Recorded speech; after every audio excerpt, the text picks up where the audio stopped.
A merendeira desce, o ônibus sai, Dona Maria já se foi. Só depois é que o sol nasce, de madruga que as aranhas descem no breu. Diamantes ofegantes vão pro mundo de Morfeu e o sol só vem depois. O sol só vem depois. É o astro rei, ok, mas vem depois. O sol só vem depois.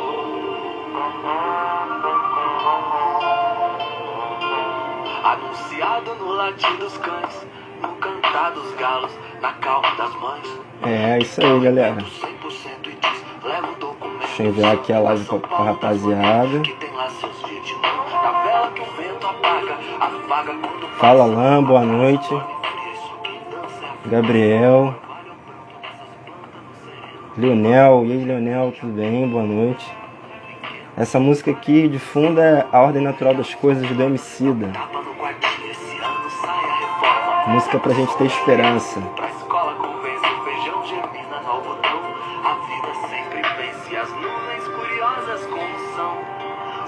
Então, galera, essa live vai ficar salva, então também quero desejar um bom dia, uma boa tarde para quem estiver assistindo depois, né? Que não estiver assistindo ela simultânea, de forma simultânea. Uma live pra gente trocar uma ideia um pouquinho, conversar. Amanhã é véspera de Natal. E nessa live a gente vai falar de Jesus também. Então é um momento pra... Muito feliz com a presença de todo mundo aí, Raíssa, Marcele. A gente vai falar um pouquinho de teologia negra. Na verdade, da condição negra de Jesus, né, na Sagrada Escritura, no Evangelho. E antes da gente começar a trocar ideia, eu vou indicar aqui alguns livros que vão basear um pouco da nossa troca de ideia hoje, né? Bom, deixa eu pegar aqui o primeiro, exortação aqui apostólica do Papa Francisco. Não sei se vai dar para vocês verem aí. Christus Vivit. Uma exortação que é dedicada aos jovens, né? Mas também a todo o povo de Deus, né? A todas as pessoas de todas as idades. Mas é específico para a realidade da juventude, né? Então, muito importante essa leitura, tá? Outro livro que eu quero indicar também é esse aqui, ó, Dom Helder Câmara, que se chama O Deserto é Fértil. Esse livro, ele vai falar sobre minorias abraâmicas, a realidade das minorias abraâmicas no Brasil e de como no deserto a gente pode encontrar riqueza, ser fecundos num tempo de deserto, vivendo num tempo de deserto. E quando a gente for falar especificamente da teologia negra, a gente vai perceber que a teologia negra ela parte do deserto, da experiência do deserto, né? Cíntia, boa noite. Laís, muito bom, Laís, ter você aqui com a gente. Então esse é o segundo livro que eu queria indicar, O Deserto é Fértil. Outro livro que eu quero indicar, e a partir do curso dele, né, que eu fiz, que eu tive... Opa! Acidentes acontecem. Caiu, mas voltou. Outro livro que eu queria indicar é esse aqui, ó. O Amor como Revolução, do pastor Henrique Vieira. Ele vai falar do racismo como chão da história, vai falar um pouco também da trajetória dele, né?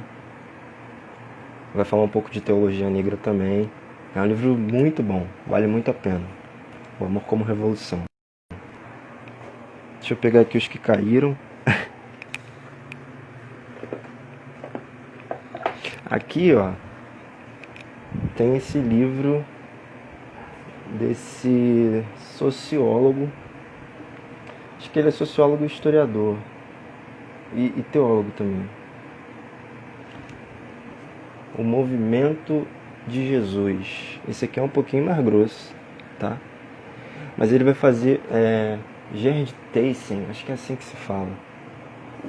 Ele vai fazer uma análise social do movimento de Jesus enquanto Messias num período onde você tinha atritos entre os mais ricos e os mais pobres na Galileia. Então, é um livro muito, muito interessante. É um pouquinho mais profundo, mais teórico, né? Mas deixa eu abrir aqui só para vocês terem ideia. Conflitos entre pobres e ricos, conflito entre cidade e campo, e como que Jesus ele vai atuar nesse período histórico, né?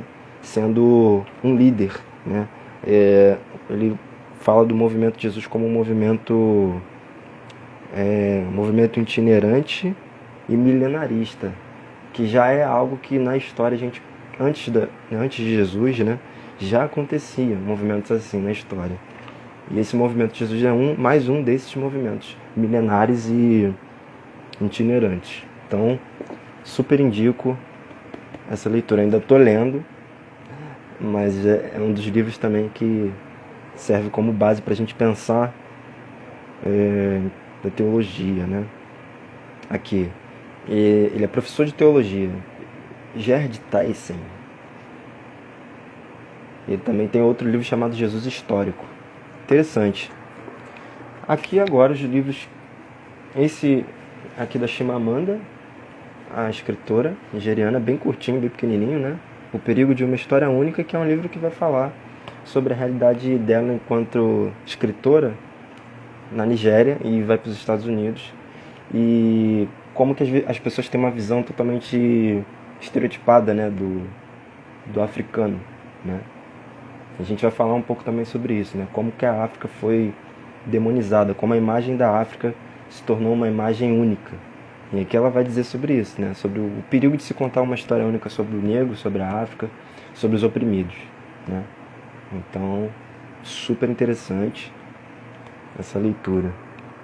Também vai servir de base para a troca de ideia que a gente vai ter hoje.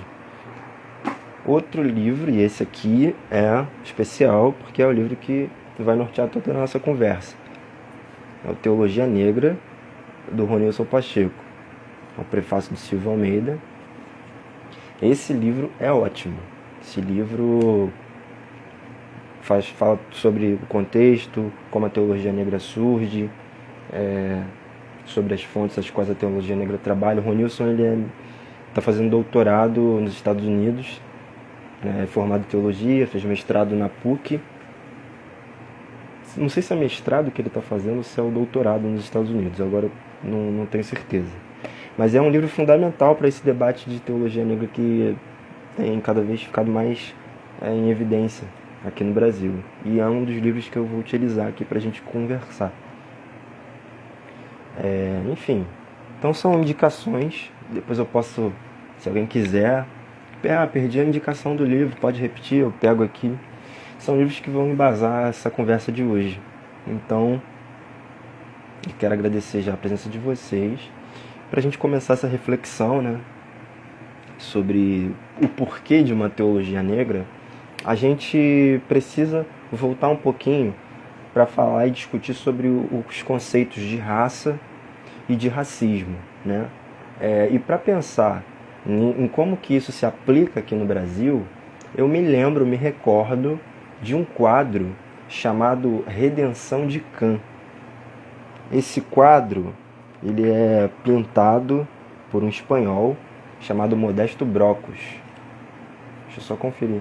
Modesto Brocos, espanhol radicado no Brasil. Esse quadro é um quadro de 1895, né? Pouquinho depois ali da abolição, né, da Lei Áurea. E é um quadro interessantíssimo para a gente pensar a dinâmica das relações raciais naquele período específico da história, mas também que vão desaguar no início do século XX, né, que vai ser assim, importante para fundamentar uma hierarquização das raças que já acontecia no Brasil.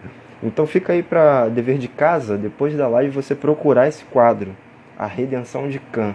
Você joga no Google depois e você pesquisa. É um quadro que você vai ter uma anciã negra, você vai ter uma mãe com uma criança no colo, né, uma mãe um pouquinho mais clara, negra também, mas um pouco mais clara, com a criança branca no colo, e do lado um homem branco, né? É como se você tivesse ali naquele quadro, na redenção de Cã, é uma espécie de salvação, porque a anciã, que é negra, ela agradece aos céus, porque o neto dela nasceu branco, né? Então você tem ali uma dinâmica familiar que expressa muito bem como que as relações se davam, né? A miscigenação, a branquitude, né? O embranquecimento do povo negro no pós-abolição, que foi algo pensado também como política pública, né? Não foi algo que aconteceu naturalmente. A miscigenação era um dos fatores que corroborou para que se embranquecesse a população de fato, tanto que em 1911 você tem o Congresso de Raças em Londres, e o diretor do Museu Nacional, João Batista de Lacerda, ele vai representar o Brasil nesse Congresso de Raças, e lá ele vai defender a tese da miscigenação, de que em 100 anos não haveriam mais negros no Brasil por conta da miscigenação. Esse é só um exemplo, tá?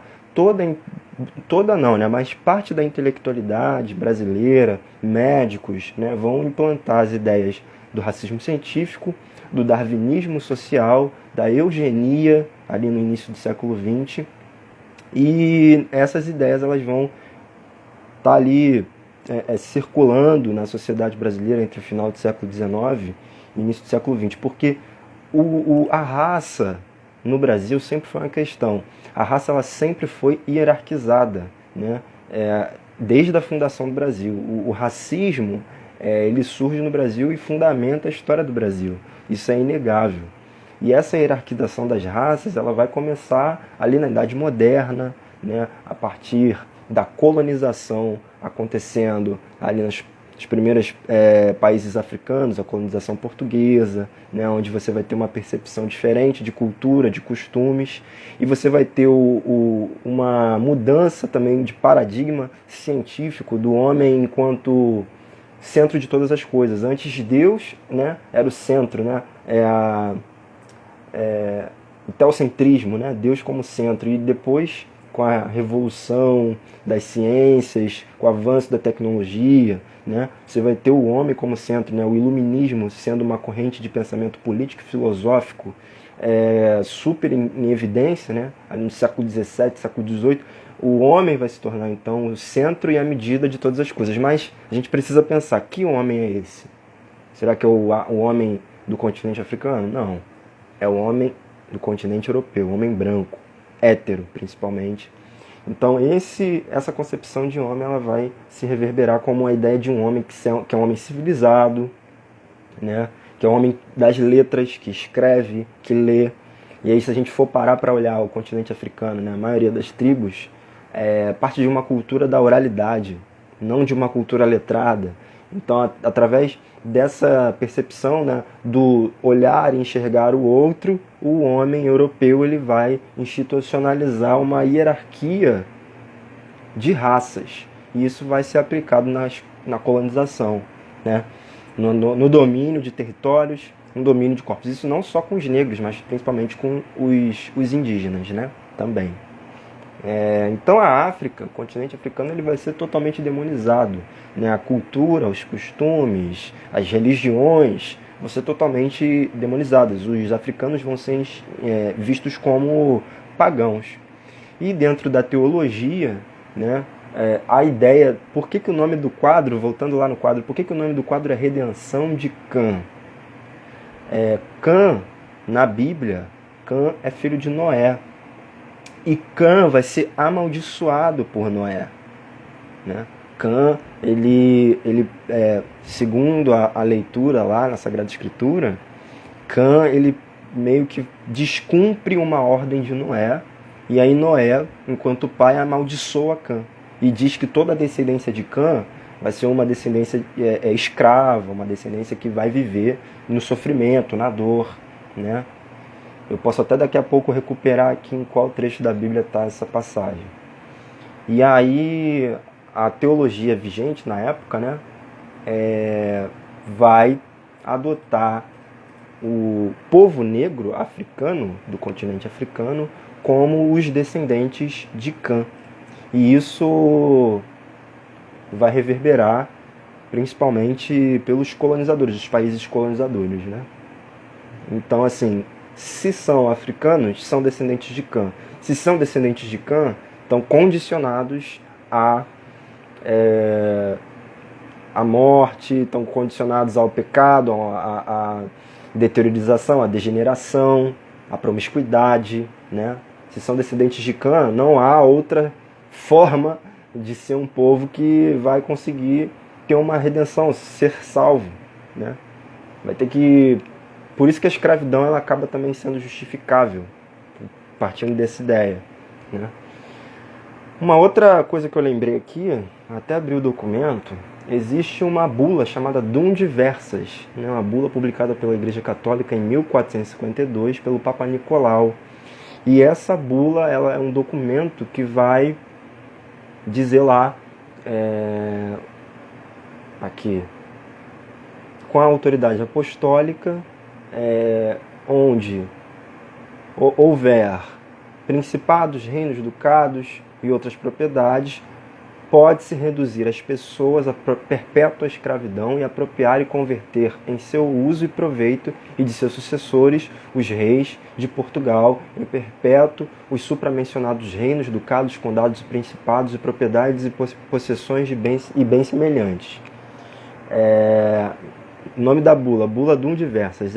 Esse documento ele é um documento que vai justificar, por exemplo, a colonização dos países africanos, né, das nações africanas, das tribos africanas, né? Então, foi dado o poder para a coroa portuguesa de converter, de escravizar, de se apropriar, né? Outra coisa que é interessante da gente pensar, os negros, quando vieram para cá, para o continente americano, perderam seu nome, perderam sua identidade, perderam sua família, seus afetos, foram separados, né? Então, quando a gente fala de afetividade, por exemplo, entre pessoas negras, é muito importante, porque toda a relação de afeto que era desenvolvida na África se perdeu. Esse eixo, esse laço foi perdido na travessia do Atlântico. Então, o negro chega aqui, ele é batizado, recebe outro nome e é vendido como objeto. Isso é uma agressão, né? Isso foi a gente pode pensar que foi uma das maiores agressões da história da humanidade, uma das maiores violências, né? Então, assim, o Hegel também, que é um filósofo desse período do século XVII, século XVIII, século XIX, né, que é um período de intensa transformação do pensamento social, científico, ele vai dizer, por exemplo, que a África é um continente que não tem história, que os africanos são povos sem história, são povos sem memória, desprovidos de memória. Então, a filosofia desenvolvida dentro até do pensamento iluminista vai ser uma filosofia que não vai colocar o homem negro, né, ou a mulher negra, né, o ser humano africano, né, descendente de africano ou africano, como também dotado de possibilidades de ascender socialmente, dotado de possibilidades intelectuais, de capacidade, né? Ele vai ser enxergado como inferior. Então, isso é para provar que a hierarquização das raças ela já acontece desde o início da fundação desse país, né, desde a colonização. E também através da teologia. Então, a redenção de Cã, que é esse quadro do Modesto Brocos, esse quadro ele é um quadro que vai fazer a gente perceber que para que os descendentes do povo negro no Brasil tivessem alguma possibilidade, precisariam embranquecer. É isso que esse quadro vai revelar, uma das interpretações que a gente pode ter desse quadro da redenção de Cã, né? E por que redenção de Cã? Eu expliquei, né? Cã, descendente, filho de Noé, e todos os descendentes de Cã, né, lá na Sagrada Escritura, seriam demonizados e estariam sujeitos aí à eterna dor, ao eterno sofrimento. Então, a teologia ela vai ser um instrumento que vai justificar essa hierarquização de raças, né? Da mesma forma que a literatura, da mesma forma que a história, que a biologia, assim como a gente tem literatura do século XIX, século XX, em que a figura e o personagem negro ele é totalmente estereotipado de uma forma negativa, assim como a gente tem na biologia vários estudos sobre o crânio do homem branco e o crânio do homem negro para justificar que o homem branco teria uma capacidade intelectual maior, do que o homem negro, na teologia vai ser da mesma coisa, né? Vai se desenvolver da mesma forma. Então, a gente agora vai entrar um pouquinho mais específico sobre a questão da teologia, né? O que é teologia? Né?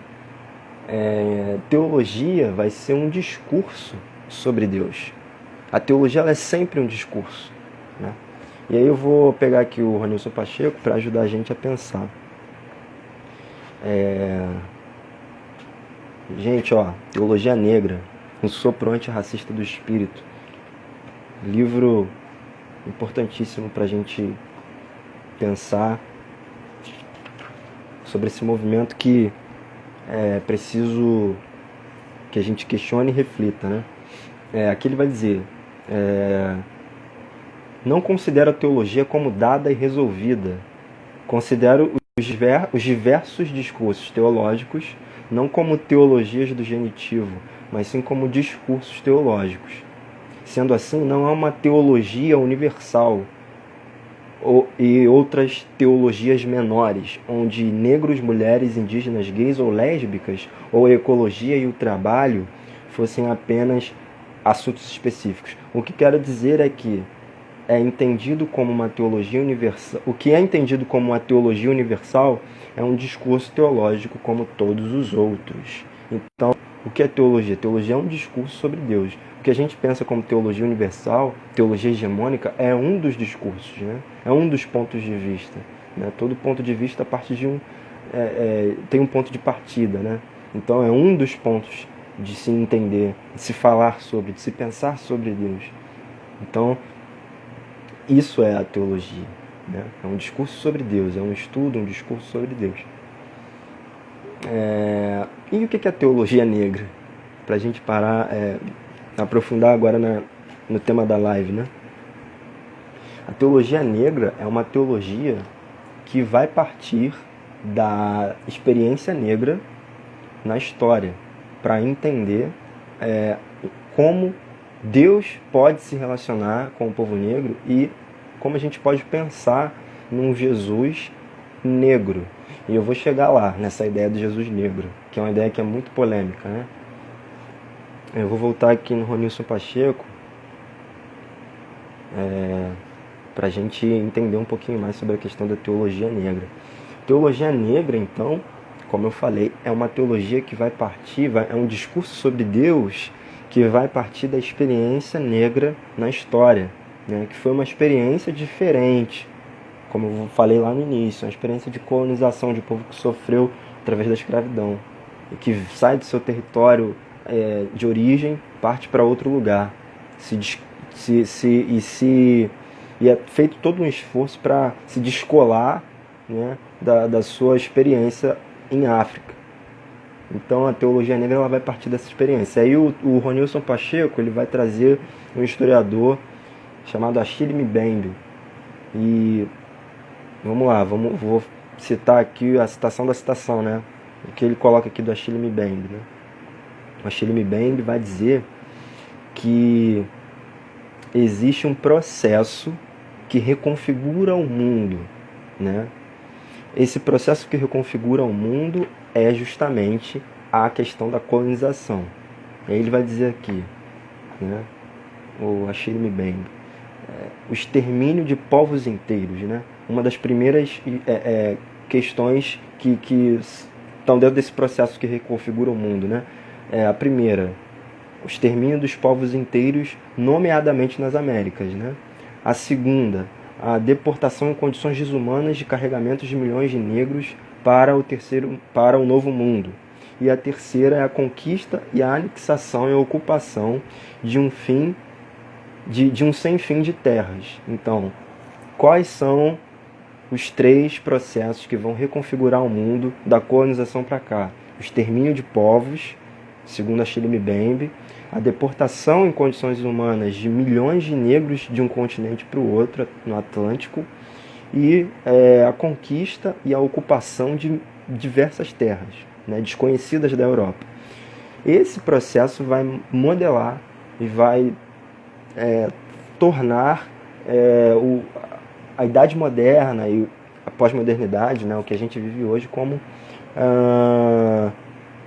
uma experiência que vai fazer com que para cada pessoa, em cada lugar do mundo, em cada classe social de raça, seja uma experiência individual, mas ao mesmo tempo no coletivo diferente. Então a experiência do homem branco é diferente da experiência do homem negro, a experiência do indígena é diferente da experiência do negro, a experiência da mulher branca é diferente da experiência da mulher negra. Então existem intersecções dentro das experiências humanas a partir da colonização. Que a colonização foi esse extermínio de povos, foi uma transição de um continente para o outro, de milhares de povos de um continente para o outro, e uma ocupação de terras que não era mais terras do continente europeu. Isso vai reconfigurar o mundo. Então, a experiência de cada classe, de cada grupo segmentado, vai ser diferente. Então, partindo dessa ideia, né, para a gente voltar na questão da teologia negra, James Cone, né, eu não falei do James Cone no início, James Cone é um pastor, teólogo também, que vai escrever o livro O Deus dos Oprimidos. E nesse livro, James Cone ele vai dizer o seguinte, para a gente entender a diferença da experiência do negro para a experiência do homem branco. Né? Quando o negro orava, isso no livro O Deus dos Oprimidos, citando James Cone, quando o negro orava, ele não aceitava o ponto de vista do senhor branco. Estejamos certos, a situação histórica da escravidão pode ter forçado o negro a prestar culto com e como o senhor branco. Mas, de muitas maneiras sutis, o escravo transcendia as limitações da servidão e afirmava um sistema de valores religiosos que diferia do seu senhor. Em resposta a um pastor branco dirigindo... Aí ele vai trazer uma citação aqui de um pastor negro, mas assim, não vem ao caso. O que me chama muita atenção nesse trecho é o que ele diz aqui. De maneiras muito sutis, o escravo transcendia as limitações da servidão e afirmava um sistema de valores religiosos que diferia do seu senhor. Então, na experiência da escravidão, o povo negro conseguia transcender as limitações dessa escravidão, dessa servidão, e ter de maneira própria, criar de maneira própria, a partir do seu corpo, a partir da sua territorialidade, uma linguagem que permitisse com que eles pudessem chegar ao sagrado de uma maneira que não fosse uma maneira que limitasse, dominasse, que estivesse oprimindo, que estivesse sendo imposta. E no Brasil, aqui o James Cone ele vai falar de uma realidade estadunidense, né? Por exemplo, se a gente for parar para observar em alguns filmes, né, 12 anos de escravidão, filmes que retratam esse período da escravidão nos Estados Unidos, era muito comum os spirituals, que são os cantos negros, né? A experiência negra nos Estados Unidos é muito influenciada pelo protestantismo, então eles vão ter formas próprias de louvar a Deus, de cantar, né, de desenvolver uma linguagem específica. E que era diferente das formas de adoração e de culto que os homens brancos desenvolviam. Aqui no Brasil, a gente tem, por exemplo, as experiências das religiões de matriz africana, que eu acho que não é nada mais evidente. Né? É evidente, era uma experiência diferente, era uma experiência que transcendia, era uma experiência que, para o Senhor, para o homem branco, para o senhor de engenho, ele olhava para aquilo dali e acreditava que a experiência era a mesma, né, e permitia. Mas aí para o negro, né, para o negro que estava sendo ali escravizado, era uma experiência diferente. Ele se conectava de uma outra forma, com a sua linguagem, com o seu corpo, né, através daquilo que ele acreditava que se conectava com a negritude dele. Né? Porque, se a gente for parar para pensar, o Jesus da colonização é um Jesus branco, né? De olho azul, de cabelo liso. Então, como que o negro vai se conectar? Né? Não tinha... se a gente for tentar pensar, é muito difícil se conectar com algo tão distante, né? da sua realidade.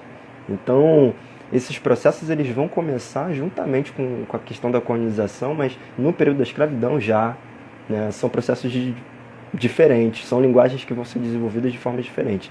Então, o candomblé, por exemplo, a umbanda vão ser exemplos claros e clássicos de uma nova linguagem de se relacionar com o sagrado. Mas também dentro do cristianismo isso acontece. Tanto que a teologia negra ela é voltada para a realidade do cristianismo, mas ela também, por entender que o corpo, a corporeidade é importante, ela vai dialogar com outras vertentes religiosas, sem nenhum problema, tá? Deixa eu pegar aqui as minhas anotações, deixa eu ver como é que tá aí o pessoal. Calandrine tá aí, Mari Messias, professor com classe, tudo bom, cara? Esse tema é um tema...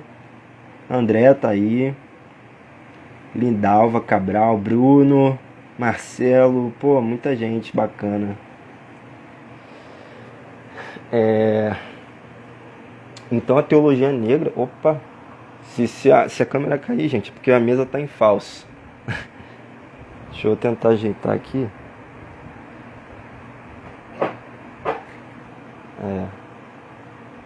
Então, gente, a experiência vai ser uma experiência nova, a experiência vai ser uma experiência diferente, né? Vamos lá. E aí, já expliquei o que é teologia, que é um discurso sobre Deus, e a teologia negra é um discurso que parte da experiência negra na história, tá? E essa experiência não vai demonizar a África. Essa experiência não vai partir de uma redenção. Falei que ia cair? Opa! Acontece. Estou tentando achar uma melhor forma aqui. Acho que agora vai. Deixa eu tirar isso daqui.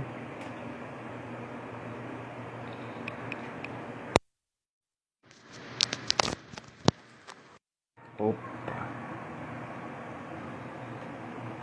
É a primeira vez que a gente está fazendo uma live assim, né? Mais séria. Acho que agora eu consegui achar uma posição boa. Vocês conseguem me ouvir bem? Tá tudo ok? Não tá travando? Eu coloquei aqui apoiando no computador. Acho que agora não cai mais não. Eu espero. Essa mesa em falso aqui, gente, não é mole não. Deixa eu ajeitar aqui. Agora foi. Então vamos lá, vamos voltar, vamos recapitular. Pra gente não perder o raciocínio aqui. Teologia, discurso sobre Deus.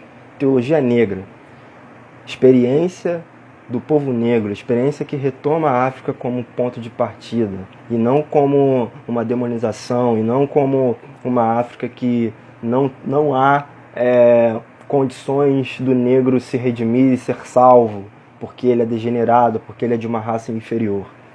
A teologia negra ela vai retornar e vai colocar a experiência da negritude como uma condição onde Deus também se coloca como próximo dessa condição, onde Jesus se coloca como parte dessa condição. Jesus partilha dessa condição, né? E para a gente usar agora a Sagrada Escritura, né? Porque a teologia negra ela trabalha com escritura, né? E aí eu já vou entrar até na questão das fontes. É a Bíblia, a tradição cristã, a patrística, a escolástica e a história e cultura do povo negro. Então essas são as três fontes principais da teologia negra. Citando a Escritura, né? Vamos tentar colocar agora como encontrar na Escritura movimentos onde Deus escolhe a condição daquele povo da Escritura e trazer para a realidade do povo negro para ver se há conexão, né? Por exemplo, existe lá um trecho do Evangelho de Mateus 25, quando Jesus diz assim: porque tive fome e me deste de comer, tive sede e me deste de beber, era estrangeiro e hospedaste-me, estava nu e vestiste-me, adoeci e visitaste-me, estive na prisão e foste me ver. Então os justos lhe responderão dizendo: Senhor, quando te vimos com fome te damos de comer, ou com sede te damos de beber? E quando te vimos estrangeiro te hospedamos, ou nu e te vestimos? E quando te vimos enfermo ou na prisão e fomos ver-te? E respondendo o rei, lhes dirá: em verdade vos digo, quando o fizestes a um destes meus pequeninos irmãos, a mim o fizeste. Então, o que Jesus está dizendo aqui? Quando a gente dá de comer a quem tem fome, dá de beber a quem tem sede, acolhe quem é estrangeiro, visita os presos, cuida dos doentes, veste os nus, quando a gente faz uma ação dessas a uma dessas pessoas, é a Jesus a quem nós estamos fazendo. Porque Jesus ele se coloca em pé de igualdade, de semelhança com esses irmãos que ele vai chamar de pequeninos. Quando a gente olha para o povo negro no Brasil, né, e a gente pega as estatísticas, quem são os encarcerados? Quem são os que vivem na rua hoje, que são os estrangeiros que a gente não quer hospedar? Né? Quem são os que estão nus? Quem são os que estão em condição de pobreza e que passam hoje mais fome? Os que passam mais sede? Então aqui já é um primeiro ponto para a gente parar para analisar, que são condições semelhantes. Acho que Jesus traz aqui, no período que ele vivia, né, de uma Galiléia, de uma Judéia, que havia uma tensão muito grande entre ricos e pobres. Jesus é questionado por isso. Jesus ele é condenado e executado pelo Império Romano por isso. Trazendo para os dias de hoje, e fazendo uma análise um pouco mais social, quem são esses estrangeiros? Quem são os nus, os presos? É a mesma condição. Então, há uma conexão entre a opressão vivida pelo povo negro e aquilo que Jesus fala no Evangelho e pede para que os cristãos vivam.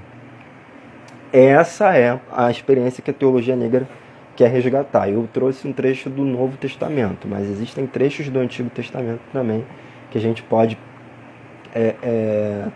perceber como que Deus elege a condição de um povo. Não é que ele elege um povo específico, mas a condição de um povo. E tem um partido nisso. E tem um lado nisso, específico, que Deus escolhe.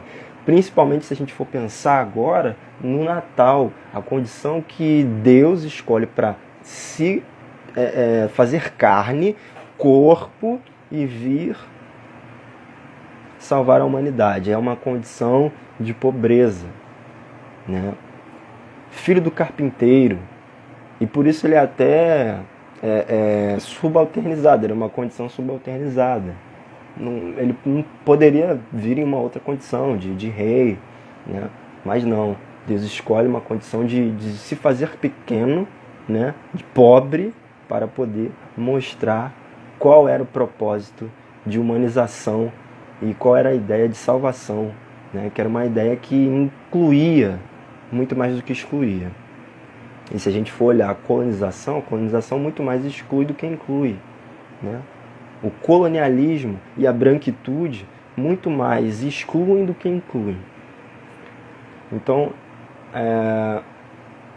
como que a teologia negra vai surgir? A partir de que ideia? Em que momento? Como eu falei para vocês, tem o livro do James Cone, né, Teologia Negra, de 1969.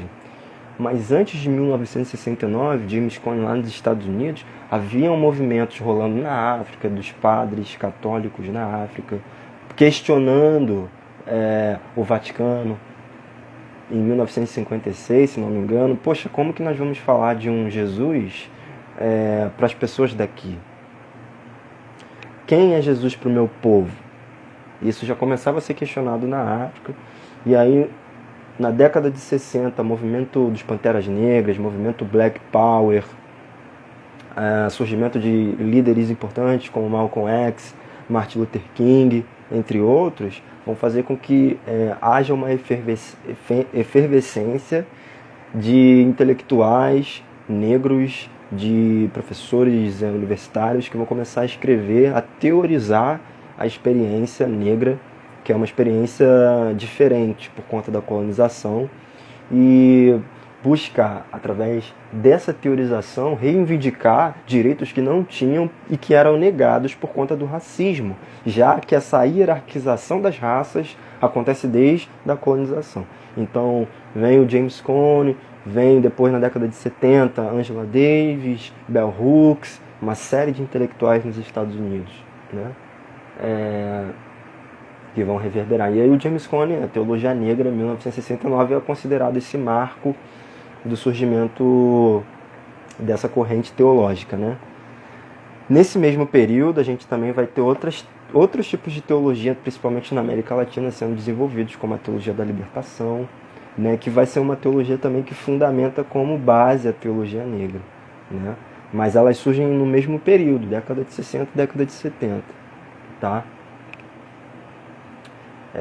Adaptando agora, aí pensando, né, a teologia negra ela vai surgir num contexto protestante estadunidense. Então, se a gente for parar para pensar no contexto brasileiro, será que é possível aplicar a teologia? Óbvio que sim, né? Se a gente olhar que o quadro da redenção de Cã, ele retoma uma história da Sagrada Escritura, coloca numa imagem artística, num quadro, né, dizendo que a redenção do povo negro, né, a redenção dos descendentes de Cã só aconteceria se embranquecesse, a gente pode pensar que a teologia desenvolvida no Brasil, a teologia hegemônica, era uma teologia que excluía, era uma teologia que colocava à margem uma população. Aí vocês podem estar se questionando aí, poxa, mas existem tantos negros que eu conheço que são religiosos, existe o neopentecostalismo que é majoritariamente negro. Sim, nós vamos chegar nesse ponto, né? Essa é uma discussão, isso ainda está sendo discutido na academia, mas são locais onde não se desenvolve uma teologia negra. São locais, geralmente, onde se desenvolve um outro tipo de teologia, né? Que faz com que essas pessoas tenham, sim, uma experiência com o sagrado, tenham uma experiência antropológica, né, de se conectar e se mediar com Deus, mas não tenham uma experiência com a sua negritude. Ainda que a gente veja muitos elementos no neopentecostalismo próprios, por exemplo, das religiões de matriz africana, o uso de atabaque, de pandeiro, as formas de se expressar corporalmente, né? Mas eu não vou entrar muito aí nessa seara, porque eu não sou muito especialista dessa parte. Tem gente que sabe mais do que eu e pode explicar isso de uma maneira mais inteligente e tal, mas fique mais explicado, né? Eu indico para vocês as leituras dos artigos do Cleiton Guerreiro, Cleiton com Y. Cleiton Guerreiro, amigo meu, ele está fazendo doutorado na Unicamp, se não me engano, sobre religião, e ele trabalha com essas questões, né? Do neopentecostalismo, da associação entre neopentecostalismo e negritude, que é uma associação que descola, né, a negritude, mas ao mesmo tempo a negritude ela está presente, né? Não é só porque a pessoa não é uma pessoa afrocentrada que ela deixa de ser negra, na verdade, né? Então, existe africanizada, né? Enfim, existe uma diferença teórica entre africanidade e afrocentricidade.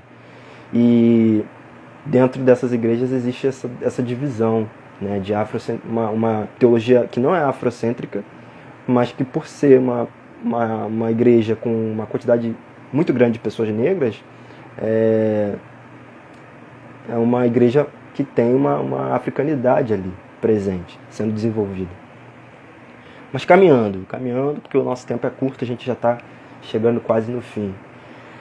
Quando a gente pensa então na realidade brasileira, em específico agora, né, para a Igreja Católica, né, para o catolicismo, né, que foi responsável por causar uma grande violência contra os povos subalternizados aí, né, tanto os povos negros quanto os indígenas.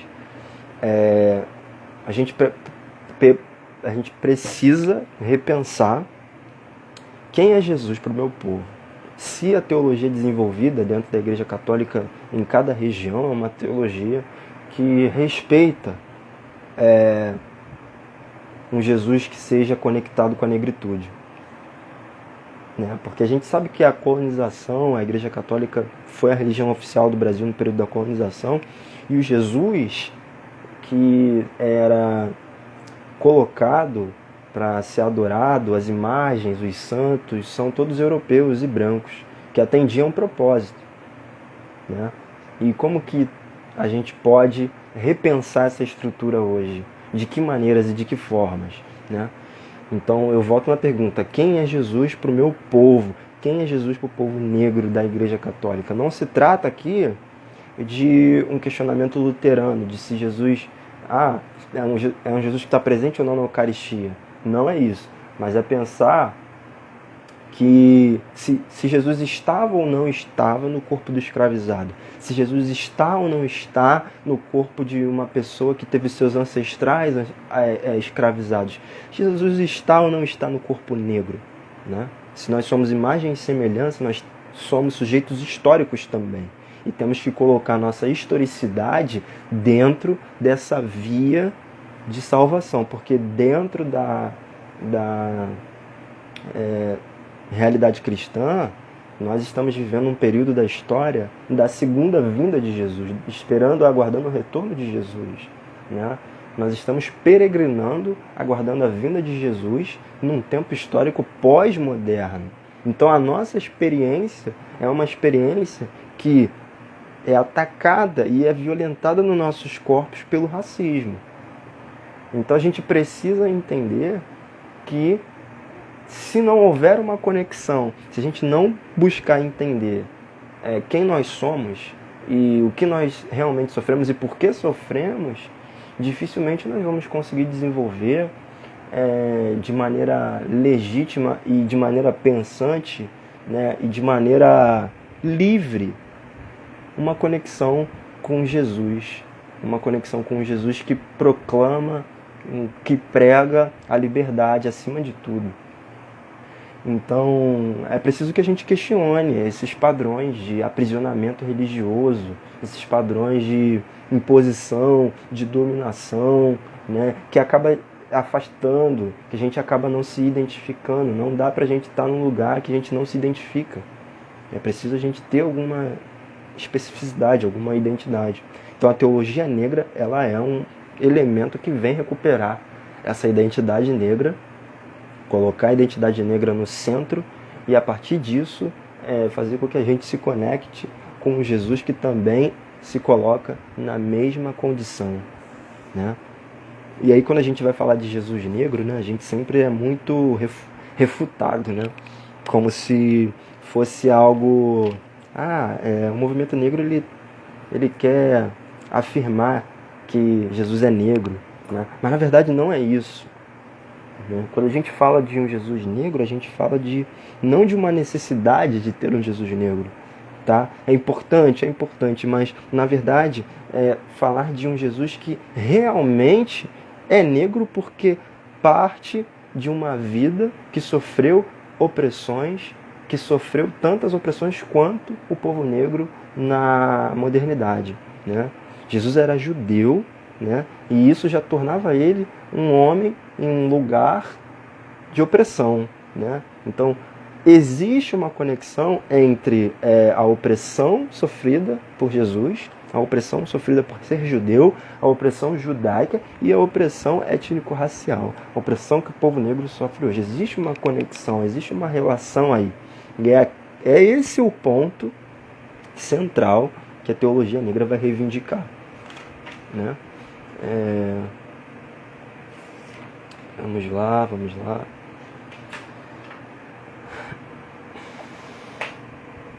Então, deixa eu ver aqui.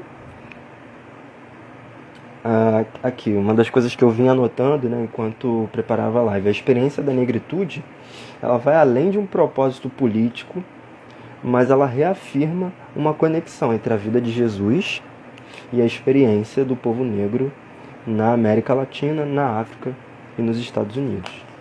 E é muito engraçado, né? Porque sendo Jesus branco, os brancos não questionam a branquitude de Jesus, né? A branquidade, né? A cor.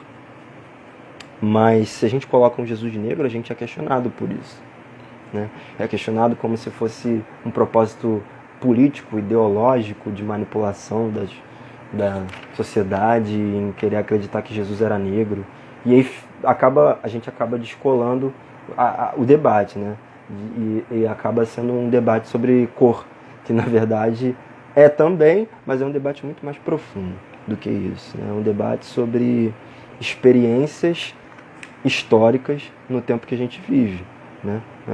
É um debate que precisa de uma reflexão mais profunda, que precisa de leitura, né? É um debate que precisa colocar a negritude como centro, colocar o racismo como modus operandi da nossa sociedade e entender que existem condições que são relacionais entre o Jesus e a negritude, né? Então, sim, podemos afirmar que sim, a partir da teologia negra, Jesus é negro. A partir dessa experiência. Há uma profunda conexão aí.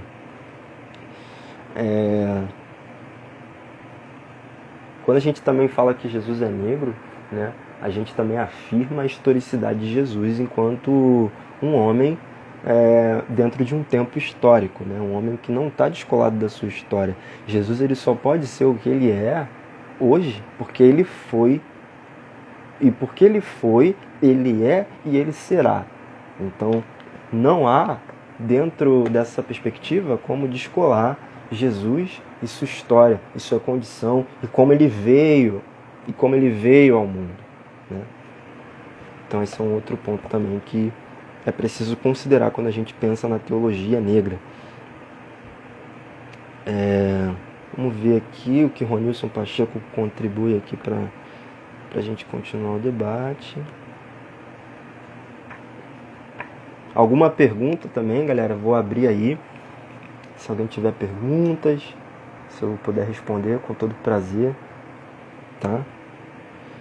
E só para lembrar que eu vou deixar a live salva também. Tá ok?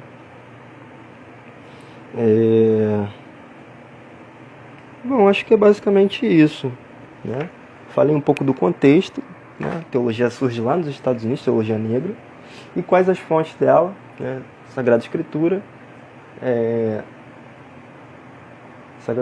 tradição cristã e história e cultura negra, né? E isso se interrelaciona. Partindo da história e cultura negra, a gente acessa a Sagrada Escritura. A partir da Sagrada Escritura, a gente olha a tradição. A partir da tradição, a gente volta e olha para a história e cultura da negritude. São coisas que se relacionam. A gente precisa interpretar a Escritura, a gente precisa reafirmar a raiz e não ancorar também essa raiz da tradição, porque a tradição ela também foi violenta, né? Mas a gente não pode olhar também para a tradição apenas como violência, né? Mas pegar o que há de frutífero, né, da tradição e interpretar à luz da história e da cultura e da libertação dos oprimidos, né, do povo negro em específico, tá ok? Então, basicamente, eu acho que é isso, né? A gente precisa interpretar, a gente precisa, através dessas fontes, ensinar, a gente precisa, através de tudo que está posto, dos discursos que são discursos que falam sobre Deus, tensionar o Jesus negro e o Jesus branco, né? Colocar para questionar, né? Quando a gente fala de Jesus negro é forçação de barra, e quando a gente fala de Jesus branco não é. Mas sempre lembrando que não é simplesmente uma questão de cor, é uma questão e um exercício que exige aprofundamento teórico, teológico, histórico, cultural, antropológico, enfim. A teologia negra ela vai dialogar com diversas áreas do saber, né? Não apenas com a teologia em si, né?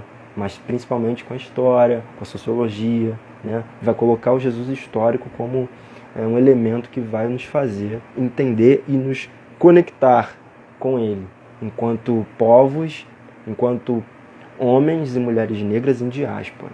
Então, é importante falar de teologia negra, é importante trazer a teologia negra cada vez mais para o debate, para que as pessoas conheçam, né? Pergunta central da teologia negra, para finalizar, né? Qual a relação da experiência negra com a Sagrada Escritura?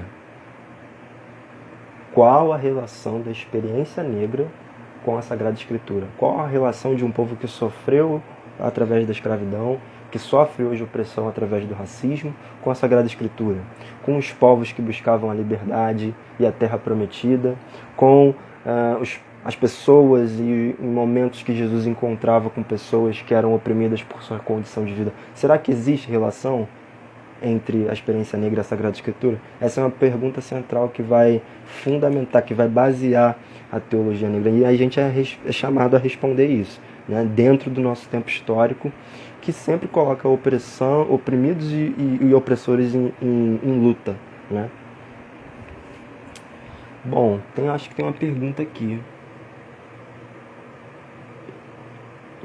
Como que se debate sobre teologia negra dentro de uma estrutura que não crê, vê a teologia negra? Pergunta do Alan. Cara, excelente pergunta. Excelente pergunta. Eu acho que eu vou usar me utilizar como exemplo, porque eu tenho a sorte de estar hoje numa comunidade de fé que me permite discutir, dialogar, né? Mas eu sei que nem todos hoje vivem essa realidade. E num período, principalmente, que é um período de negacionismo histórico, né? Um período de muita intolerância, né? Então, principalmente um período de muita intolerância em relação a essas minorias abraâmicas que o Don Helder fala, né? Aos negros, aos LGBTs e às mulheres. Então, é muito difícil. Mas essa construção de uma teologia negra dentro de um espaço que não vê e não crê é a mesma que a gente precisa fazer dentro da sociedade quando a gente diz que existe racismo. Porque dentro da sociedade, muitas pessoas ainda acreditam que não há racismo, que não é racista, né? E dentro da igreja, a igreja vai ser um reflexo disso, né? Se na minha comunidade de fé as pessoas não acreditam que pode haver e pode ser debatido sobre teologia negra, geralmente é porque elas acreditam que não existe racismo. Geralmente é porque elas acreditam que não há racismo dentro da igreja delas, porque elas não são racistas. Então, a teologia negra ela é uma das formas de ser antirracista. Existem outras, né? Então, não é só ir por uma única trincheira. Para a gente combater o racismo, a gente precisa estar debater em vários locais, né? No campo da educação, no campo da psicologia, cada um vai escolher o seu campo de atuação. E no campo da fé também, principalmente num país como o Brasil, que é um país majoritariamente religioso, cristão, né? É preciso trazer essa experiência, porque talvez, falando sobre essa experiência, né, muita gente vai criticar, não vai acreditar, mas outras pessoas vão. Então talvez seja uma forma de também trazer essas pessoas que podem estar afastadas para se conectar e se identificar com um discurso que fale sobre Deus e que seja próximo da realidade delas. É muito difícil porque o Brasil é um país racista. Então falar sobre teologia negra, falar sobre letramento racial, falar sobre necropolítica, falar sobre qualquer conceito da negritude, de intelectualidade negra no Brasil é muito difícil. Mas a gente não pode deixar de fazer, a gente não pode deixar de falar, né? E tem que ser estratégico, né? Não vamos alcançar muita gente, né? O objetivo não é esse. O objetivo é a gente conseguir se expressar e alcançar de maneira micro, né? Não pensando tanto no macro. Acho que o caminho é esse, não se importando com números, né? Mas falando para pessoas que principalmente você sabe que vão querer ouvir o que você tem a dizer. E isso existe, né? E se isso existe, eu acredito nisso porque tem gente aqui, né? Tem 10 pessoas aqui, talvez um pouquinho mais, já passaram outras. Então existe gente com ouvidos abertos, querendo escutar, querendo entender, querendo aprender. Então sempre vai haver possibilidade, né? As possibilidades estão abertas.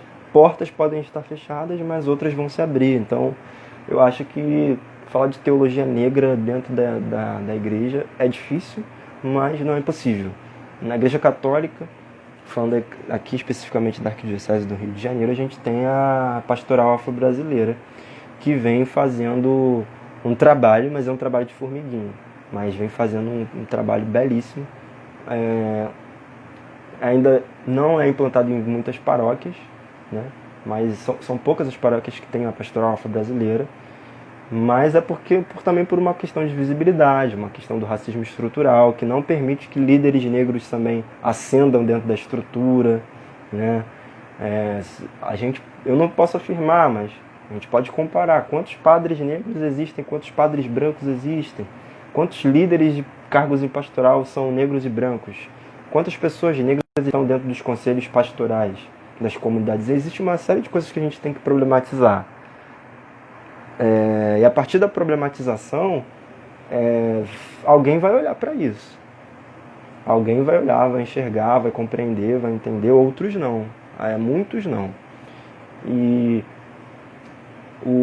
acho que acima de tudo é a gente, dentro da nossa existência, dentro da nossa fé, olhar, por exemplo, de Jesus, que foi perseguido por isso, pelos mesmos questionamentos dentro das estruturas religiosas do tempo dele, e perceber que a gente tem que fazer o nosso papel. A gente não pode se calar mais. Então, uma coisa que a gente tem que pensar é nisso, né? Não dá pra gente se calar.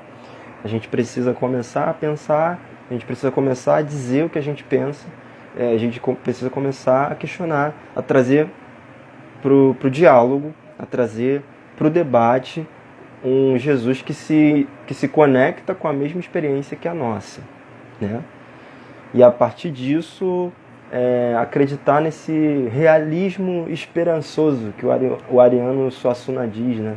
Tem uma frase dele, eu até separei aqui: o otimista é um tolo, o pessimista um chato, bom mesmo é ser um realista esperançoso. Então, se tratando de negritude e teologia negra no Brasil, dentro de comunidades de fé que não enxergam isso, né? Nós não podemos ser otimistas e achar que vamos chegar em qualquer espaço e ser ouvidos, mas também não podemos ser pessimistas e achar que ninguém vai nos ouvir. É preciso que a gente tenha a realidade em mente de que é muito difícil, mas também a esperança, né? E Jesus é esperança. A gente precisa olhar para Jesus que foi, que é e que será. E é um Jesus que vem trazer para nós a felicidade, a paz e a alegria. Em tempos difíceis, nos preparando para o tempo que virá, que é um tempo novo, é um tempo de colheita, é um tempo de dificuldades também, mas é um tempo também que a gente precisa sempre olhar e entender que o sol nasce todos os dias, né? A natureza se renova, né? E a gente precisa olhar para isso, agradecer por isso e proteger isso, preservar isso e falar disso para outras pessoas. Eu acredito que o caminho seja esse, ser um realista esperançoso, para falar sobre negritude, para falar sobre teologia negra, para falar sobre racismo no Brasil, né, que é um país talvez um dos mais racistas do mundo, que não reconhece isso ainda. É preciso ser realista, mas é preciso também não perder a esperança, né? Porque se a gente pensar em muitos aspectos, nós já conseguimos avançar, né? Ainda estamos caminhando, é um processo que é lento, longo, mas que já avançamos.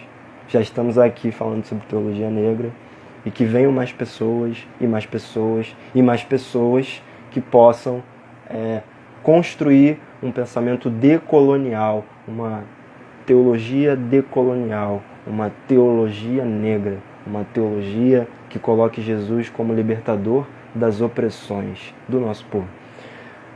Bom, o tempo está acabando, já acabou. Espero que vocês tenham gostado da live. Vou deixar a live salva, para vocês comentarem, para vocês mandarem para outras pessoas. Quem sabe numa próxima eu faço outra live tratando de temas mais específicos. Agradeci então a presença de todo mundo, cara, que tá aí. Fiquei feliz demais aí com a galera. Tô vendo os comentários de vocês. Pô, Obrigado mesmo pela presença. Márcia tá aí, Bruno, a galera que ficou até o final, Cíntia tá aí também. Então, uma galera tá aí, obrigado mesmo pela participação, pela presença. Não esperava que fosse entrar tanta gente hoje, plena véspera da véspera, né, de Natal, num horário que muitas vezes a gente pode estar fazendo outras coisas, mas vocês escolheram estar aqui, ouvindo um pouquinho disso. Tem muitas outras coisas para falar, mas em 1 hora não dá tempo de falar tudo, né? Espero que tenha conseguido introduzir vocês dentro desse debate da teologia negra. Fica a dica aí para terem o livro Amor como Revolução em mãos. E para quem quiser se aprofundar mais no assunto, teologia negra. Catarino fez uma pergunta, não consegui ver. É porque as pessoas vão comentando e eu acabo perdendo aqui. Tem a caixinha de perguntas, né? Eu consegui ver a do Alan na caixinha de perguntas. Ah, aqui, tá aqui. Desenvolvo trabalho com crianças na minha comunidade. Como posso chegar com essa discussão? Olha, através de estratégias de letramento, né? Eu acho que é muito específico de cada lugar, de cada região, né? Como você pode trabalhar sobre isso. Mas apresentar com crianças, apresentar uma literatura infantil que traga personagens negros como centrais, né? E existe uma série de escritores infantis como Rogério Andrade Barbosa, que você pode trabalhar, Sônia Rosa, Júlia Emílio Braz, né? E existem editoras especialistas também para trabalhar com crianças na infância, né? Literaturas específicas de editoras afrocentradas, como a Malê, a Palas, a Masa, que tem diversos livros que vão trazer essa experiência, retomar, né, a questão da afetividade na infância. Então, acho que a partir de uma literatura infantil, de livros e quadrinhos com personagens negros, com heróis, né, uma literatura que tem heróis negros, também é muito importante, né. Acho que é por aí, eu acho que passa por afetividade, falar de afetividade também, né? Não é só você falar de fé, de religião, né, de institucionalização da teologia negra, mas é trazer também outras referências. A teologia negra, ela permite você dialogar com outros campos do saber. Então, se você trouxer uma... Bell Hooks também, uma intelectual, pensadora negra, que tem muitos livros de literatura infantil que dá para trabalhar, enfim, depende muito do que você quer fazer, né? Depende muito do que você quer, como você quer desenvolver esse trabalho. Mas eu partiria da literatura infanto-juvenil, né? E acho que é esse o caminho. Obrigado, gente, pela presença de vocês. Mais uma vez, tenham um Feliz Natal, boas festas, se cuidem, Covid ainda está aí. Então ainda é o momento da gente tentar se resguardar o máximo que puder. E que vocês possam, nesses momentos também, pedir para que o ano de 2021 seja um ano mais esperançoso, né? Um ano onde realmente a gente consiga vencer todos esses problemas e desafios e trazer para a nossa experiência um Jesus que seja mais próximo das condições do nosso povo, as condições do povo negro, um Jesus que está próximo da gente. Você seria um excelente palestrante nos encontros de CNERJ. É só chamar que a gente vai, tá bom? Valeu, Ney, valeu, Ney. Valeu, galera. Obrigado pela presença. Vou fazer mais lives, com certeza. Gostei muito da interação aqui e pretendo fazer mais. Tentar partilhar um pouquinho daquilo que a gente aprende. Tamo junto. Abraço. Fiquem com Deus.